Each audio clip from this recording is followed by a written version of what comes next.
Pre school Bhagavat द्वारा आयोजित online class में आप सबનું સ્વાગત છે। Hey there. ચલો આજે Subscribe to my channel વિષયમાં and also press this bell icon. પ્રત્યક્ષીકરણ મુદ્દાની અંદર આગળના ટોપિક તરફ જઈએ। છેલ્લે આપણે અનેત્રીય સંકેતો વિશે સમજ્યા હતા। બીજું એક નેત્રીય સંકેતો વિશે આપણે સમજવાનું બાકી છે અને ત્રીજું દ્વિનેત્રીય સંકેતો વિશે આપણે સમજવાનું છે। તો આજે આપણે એક નેત્રીય સંકેતને સમજીશું।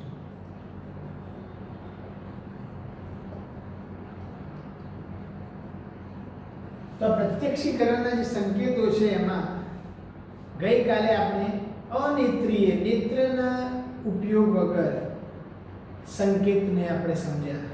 હવે એક નેત્રનો સંકેત એટલે આપણી એક આંખ દ્વારા સમજવાનું છે। તો ઊંડાઈ અને અંતરના આ જે સંવેદન અને જે પ્રત્યક્ષીકરણ જે છે એમાં જ્યારે આપણે સંકેતો મેળવવા માટે એક આંખનો ઉપયોગ જરૂરી હોય। કેટલી આંખનો? એક આંખ। તો આ શબ્દના આધારે પણ સમજમાં આવી જાય કે એક આંખનો ઉપયોગ માત્ર, કારણ કે નામ જ છે એક નેત્રીય, એક જ નેત્ર, એક આંખનો ઉપયોગ માત્ર જરૂરી હોય ત્યારે આવા સંકેતોને એક નેત્રીય સંકેતો કહે છે। મતલબ એક આંખથી જ આપણે એ સંકેતોને એ સંવેદના મેળવવાની એનું પ્રત્યક્ષીકરણ કરવાનું છે। એક નેત્રીય સંકેત જે છે એનો મતલબ કે જ્યારે એક આંખ જોતા હોય ત્યારે એક આંખ દ્વારા આપણે તે કામ કરતે પ્રત્યક્ષીકૃત સંકેતો જોઈ શકીએ છીએ। તો એવા કામ કરતા પ્રત્યક્ષીકૃત સંકેતો કયા કયા છે?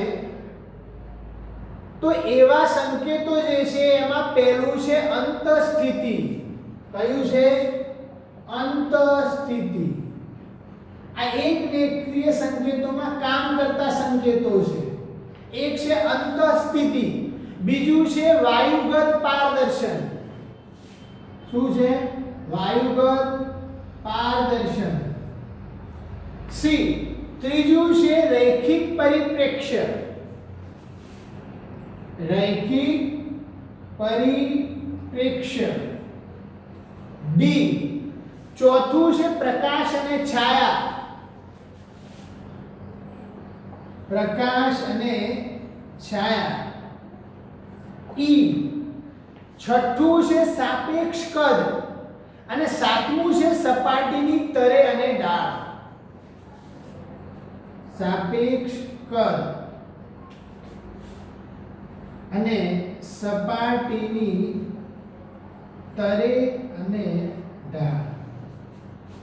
તો વિદ્યાર્થી મિત્રો આ એક આંખ દ્વારા એક નેત્રીય સંકેત એટલે શું? જ્યારે એક આંખ જોતી હોય ત્યારે કામ કરતા પ્રત્યક્ષીકૃત સંકેતો જે છે એને એક નેત્રીય સંકેત કહેવાય છે। અને આવા એક આંખ દ્વારા જોતા જે આપણા સંકેતો કામ કરે છે, પ્રત્યક્ષીકૃત કરે છે એવા સંકેતો કયા કયા છે? તો અંતઃસ્થિતિ છે, વાયુગત પારદર્શન, રૈખિક પરિપ્રેક્ષ્ય, પ્રકાશ અને છાયા, સાપેક્ષ અને સપાટીની તરે અને ઢાળ। તો આપણે સ્ટેપ બાય સ્ટેપ એક એક સંકેત જોવાનો છે। તો પહેલું આપણે અંતઃસ્થિતિ, એક આંખ દ્વારા અંતઃસ્થિતિ પ્રકારનો સંકેત કેવી રીતે કામ કરે છે એને આપણે સમજવાનું છે કે કોઈ પણ પદાર્થ અન્ય પદાર્થના દ્રશ્યને જો અવરોધતો હોય તો પૂર્ણપણે જોઈ શકાતા જે પદાર્થ છે એ આપણાથી નજીક છે એવું આપણે નિહાળીએ છીએ અને જે થોડો ઢંકાયેલો પદાર્થ છે એને આપણે દૂર છે એવું સમજીએ છીએ। एक्चुअली वस्तु શું છે સમજો કે એક પદાર્થ છે આ ત્રિકોણ દોર્યું છે, તમારી બુક પ્રમાણે ઉદાહરણ આપીએ, એ નામનું ત્રિકોણ, આ આખું ત્રિકોણ દોર્યું છે અને એને એક પદાર્થ સમજજો. અને બીજું એક ત્રિકોણ દોરીએ છે, પણ એ ત્રિકોણ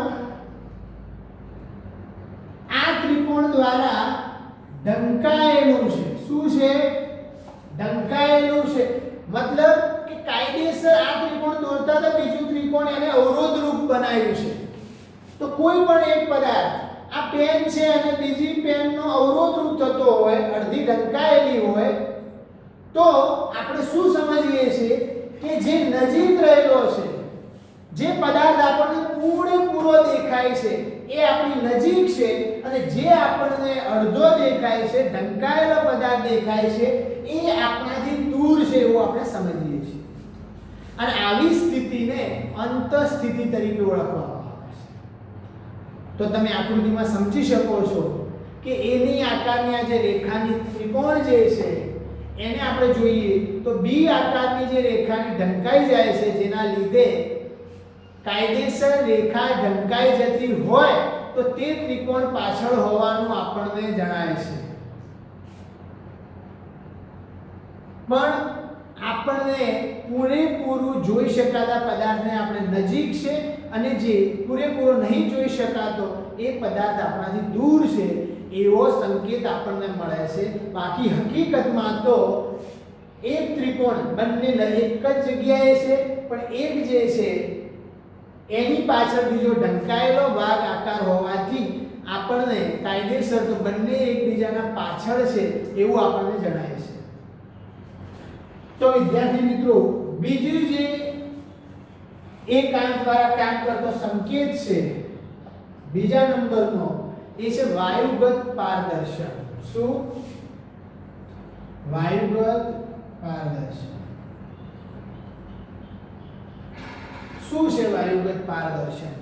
તો તમે શબ્દ પરથી સમજી શકો છો કે હવા વાતાવરણ છે એમાં પારદર્શનમાં આપણને શું, આપણી એક આંખ વડે તમે એક આંખ બંધ કરો અને તમે કોઈ વસ્તુને, કોઈ નેચરને જોવાનો પ્રયત્ન કરો, ત્યારે તમને આ ખબર પડશે કે વાયુગત પારદર્શન શું છે. આપણા મુદ્દાને સમજી લઈએ એટલે તમારા સમજમાં આવી જાય.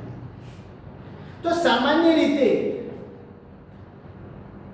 આપણી પાસે કોઈ ઉદ્દીપક રહેલો છે, ઉદ્દીપકની વિગત આપણી પાસે રહેલી છે, અને બાહ્ય આકાર દર્શાવતી રેખાનો સ્પષ્ટ આપણને એ રેખાઓ આપણને સ્પષ્ટ દેખાય છે,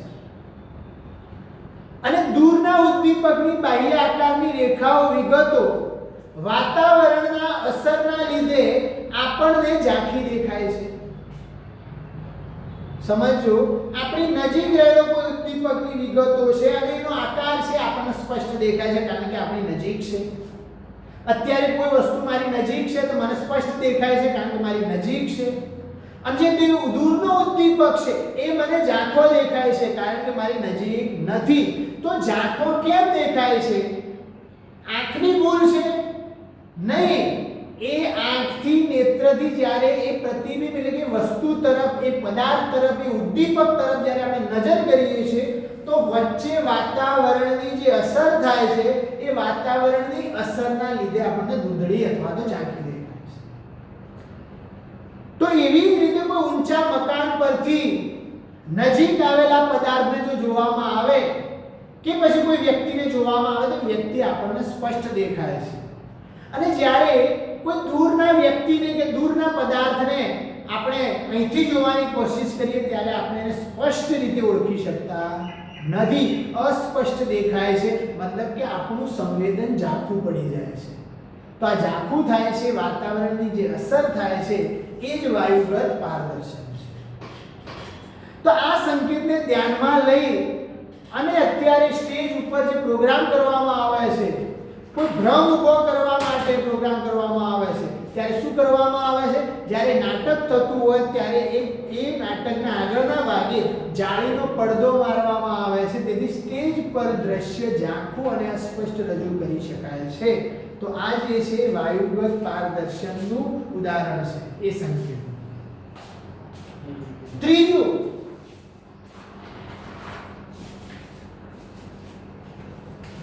ત્રીજું છે પ્રકાશ અને આ રૈખિક પરિપ્રેક્ષ્ય.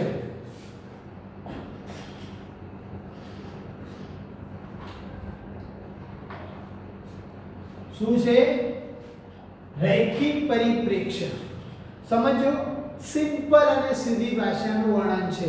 હું આપણી સામે એક આપણે આકૃતિ નહીં દોરવી, આકૃતિ તમે બુકમાં જોઈ શકશો. આપણે રેલવેના પાટાની વચ્ચોવચ્ચ ઊભા છીએ. રેલવે પાટાની વચ્ચોવચ્ચ ઊભા છીએ એટલે રેલવેનો પાટો આપણને આવો દેખાય છે. આપણે અહીં ઊભા છીએ ત્યારે આપણને આ બે સાથે બે રેખાઓ લાઈન અને વચ્ચે આડી લાઈન, આવો આપણને રેલવેનો પાટો દેખાય છે. પણ આપણે એટલા હિસ્સામાં જોઈએ તો બાકી 1 કિલોમીટર સુધી નજર મારી રેલવેના પાટાને નિહાળીએ ત્યારે આપણને પાટો આવી રીતે દેખાય છે. આપણને એવો અહેસાસ થાય છે કે જેમ જેમ આ પાટો દૂર જાય છે એમ એકબીજા સાથે કેવા થાય છે, મળે છે, આવો અહેસાસ થાય છે. એનો મતલબ કે આ રેખાઓ એકબીજા પાસે જેમ જેમ દૂર જાય ત્યારે એમનું નેત્રપટલ, આપણું નેત્રપટલ રેખાઓને શું કરતું જાય છે? એકઠું કરતું જાય છે. શું કરતું જાય છે? એકઠું. કાયદેસર જો ચાલતા જઈએ, જોતા જઈએ તો બંને રેખાઓ પરસ્પર સમાન અંતરે સીધી દૂર સુધી આવેલી હોય, પણ એક જગ્યાએ ઊભા રહીને જો દૂર સુધી જોવામાં આવે તો આપણા નેત્રપટલ દ્વારા એ રેખાઓ ભેગી થતી જણાય છે. તો સમાન અંતરની રેખાઓ દૂર જતા ક્ષિતિજ તરફ કોઈ બિંદુએ જો નેત્રપટલ ઉપર કેવી થતી દેખાય છે? ભેગી થતી દેખાય છે. તેને રૈખિક પરિપ્રેક્ષ્ય કહે છે. તો આકૃતિમાં બે પાટાઓ વચ્ચે આપણે નજર કરતા દૂર સુધી જો પાટાને એકબીજાની દૂર સુધી જોવામાં આવે તો બંને પાટાઓ એકબીજાની નજીક આવે છે એવું આપણે જોઈ શકીએ છીએ. તો જે ચિત્રકારો છે એ પોતાના ચિત્રમાં જ્યારે કોઈ વસ્તુને દૂર બતાવવા માંગે છે એવા ફોટાઓમાં, પોસ્ટરોમાં જ્યારે ચિત્રકારો દોરે છે કે આ તળાવ છે, એના બાજુ પહાડ છે, દૂર છે, ત્યારે આ પ્રમાણના એટલે કે રૈખિક પરિપ્રેક્ષ્યનો ઉપયોગ કરે છે. તો આ છે રૈખિક પરિપ્રેક્ષ્ય. ચોથું વિદ્યાર્થી મિત્રો,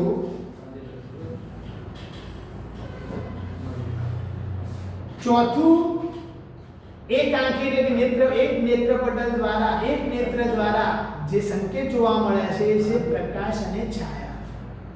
શું છે? 4 નંબર છે પ્રકાશ અને છાયા. શું છે આ પ્રકાશ અને છાયા? તો હંમેશા પ્રકાશ ઉપરથી નીચે તરફ ગતિ કરે છે, આપણને ખબર છે, કારણ કે સૂર્ય ઉપર છે તો પ્રકાશ ઉપરથી નીચે તરફ જ ગતિ કરે. એમાં કોઈ બાંધછોડ છે નહીં અને એ નિયમને કોઈ દૂર કરી શકવાનું નથી. તેથી દરેક પદાર્થો કે વ્યક્તિઓ કે વસ્તુઓ કે આ પૃથ્વી પર જે પણ વસ્તુ છે એ દરેકનો પડછાયો જે પડે છે, પ્રકાશના લીધે જે પડછાયો પડે છે એ નીચે તરફ અને પાછળની તરફ પડે છે, એ આપણે જોઈ શકીએ છીએ.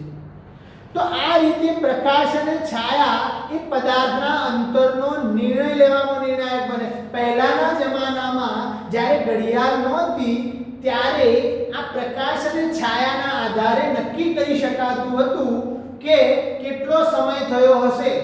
જો માણસ ઊભો છે અને સૂર્યનો પ્રકાશમાંથી પડતો જે પડછાયો છે વ્યક્તિનો એના પગ નીચે જ આવતો હોય ત્યારે સમજી જવાતું કે આ 12 વાગ્યા છે, કારણ કે પ્રકાશ આપણી ઉપર સીધો છે.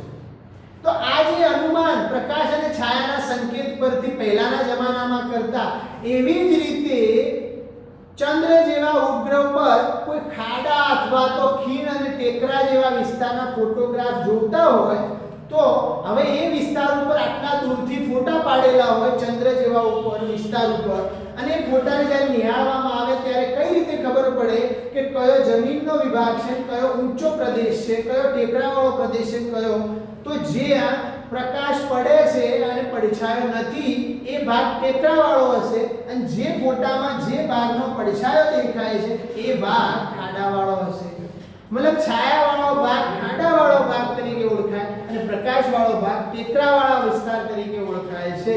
તો વ્યવહારિક જગતમાં ચિત્રકારો અને નાટ્ય જે નિર્દેશકો છે, ડિરેક્ટરો જે છે, એ દૂરનું અંતર બતાવવા આ રીતે પ્રકાશ અને છાયાનો ઉપયોગ કરે છે. તો વિદ્યાર્થી મિત્રો તમે સમજી શકો છો, ચોથું એક નેત્રીય સંકેત છે પ્રકાશ અને છાયા, પાંચમું હવે એક નેત્રીય સંકેત છે સાપેક્ષ કદ. કયું છે? સાપેક્ષ કદ. હવે તમારી બુકમાં સાપેક્ષ કદમાં સીધી આકૃતિ આપી છે, આપણને એક કાર્ડ આપ્યું છે, બરાબર?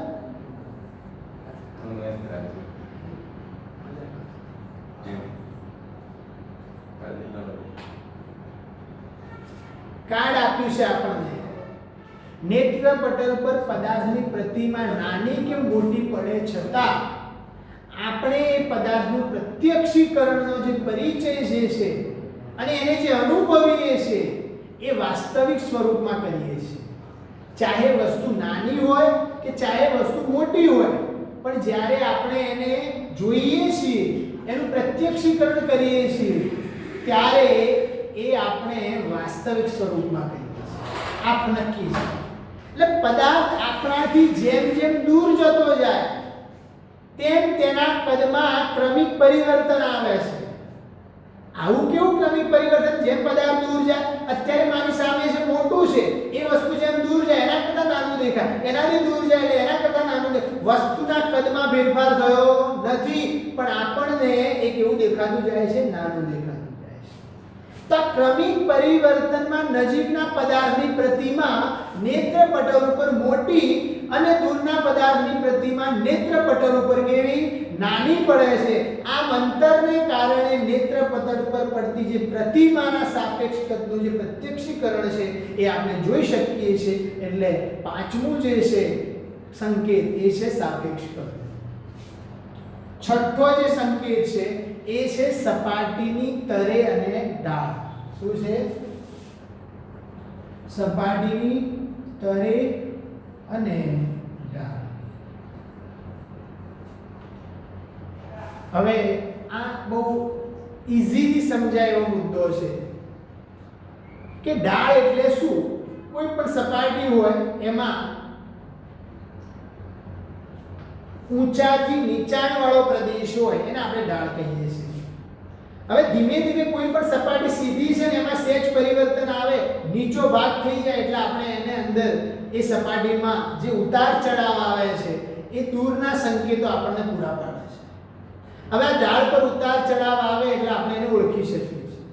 પણ સપાટીની જેમ નજીક એમ એના પરના જે ખાડા ટેકરા છે આપણે સ્પષ્ટ જોઈ શકીએ છીએ.